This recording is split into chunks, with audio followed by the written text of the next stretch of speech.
Welcome back. This is Rito here with another Terraria Journey's End weapon showcase. We are back at Magnus's Tower, and we've got the Celebration MK2. This weapon looks so amazing. It's like a fireworks show, and it does so much damage. So let's take a look at what this weapon can do. The tooltip says it does 87 range damage, 46% critical strike chance, insanely fast speed, insane knockback, and has a 50% chance not to consume ammo. And then it says, all good things end with a bang, or many. And the damage there is based on having vortex armor and a bunch of damage increasing accessories. We've also got defense accessories thrown in there as well. Now let's see what type of damage the MK2 can do. Okay, so we're going to try to focus on single target, and we're hitting like 6,000. Man, it looks so cool, and the explosions of dirt that go up in the air. Let's try this on 4 target dummies right here and see what it does if we're shooting multiple targets.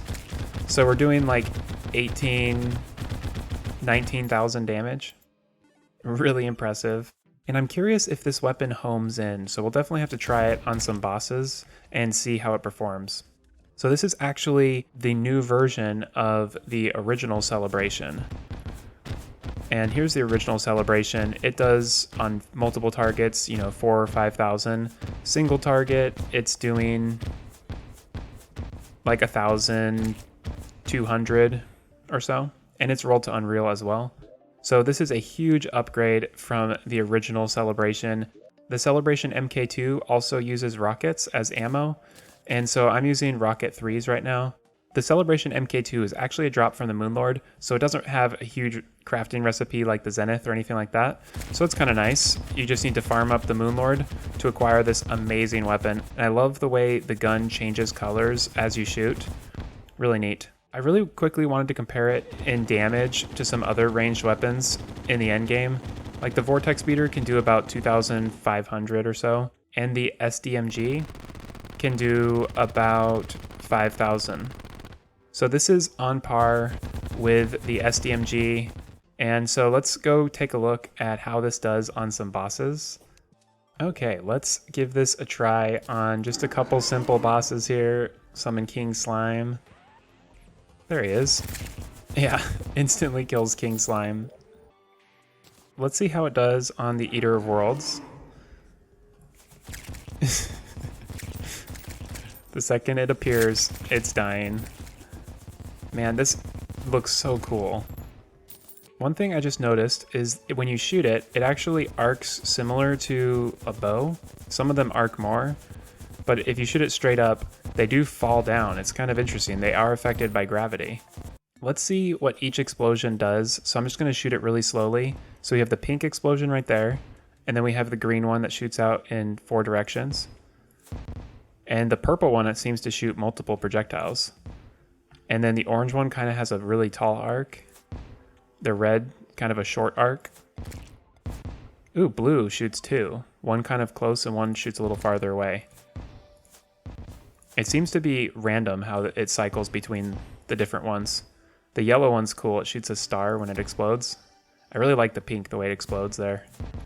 Yeah, so that's all the different projectiles, and then when you shoot it rapidly, it combines into a really awesome fireworks show. Now let's try this out on some bosses. Let's summon the Eye of Cthulhu. I know this is going to be a really fast fight. Let's try the twins. I'm not sure if this is homing, actually. Let me try to shoot kind of away from them and see if some of them do home. It looks like the green one homes.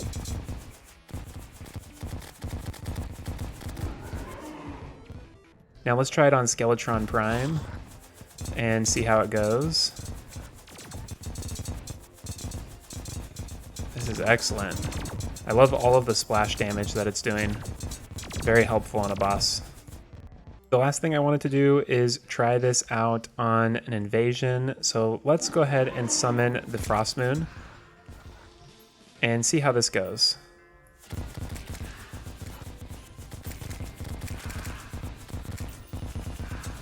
This is so nice. I love that there's a new ultra powerful rocket launcher in Terraria. This is going to be such a fun weapon for people to get at the end of their Ranger playthroughs.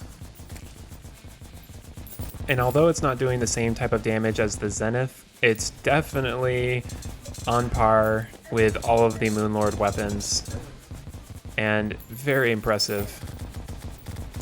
There's little candies on the ground for the hearts instead of normal hearts. Because we got to wave 15 on the Pumpkin Moon, it's actually created one day of the Halloween event from last showcase episode. And once when we get to wave 15 on this, it will create one day of Christmas event.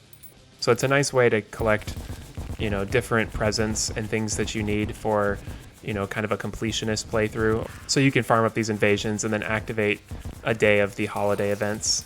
This is a bit challenging to land shots if you're far away. So you really want to kind of stay pretty close to your enemies. Otherwise your damage is going to drop off a bit. If they're off screen or anything like that, its arc will actually miss a lot of shots. And if you are right below them, you actually have to be pretty close. Otherwise the rockets will fall down back on you. After using this for a while, I think this has got to be one of the coolest looking Terraria weapons in the game. It just looks so exciting when you're using it.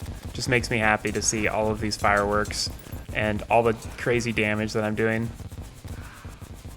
It's a very nice addition to the Journey's End. Well, we finished the invasion and got to test this weapon a whole bunch. It is really awesome. I highly recommend farming this up. You can get it from the Moonlord treasure bags, and it is such a powerful endgame ranger weapon. That concludes our showcase of the amazing Celebration MK2. If you've enjoyed this video and found it helpful, be sure to like and subscribe. I'll be posting tons more videos about the different new items in 1.4. I'm also going to be starting a Master Mode Let's Play soon, so keep an eye out for that. It's going to be really fun. Thanks again for watching, and I'll see you next time.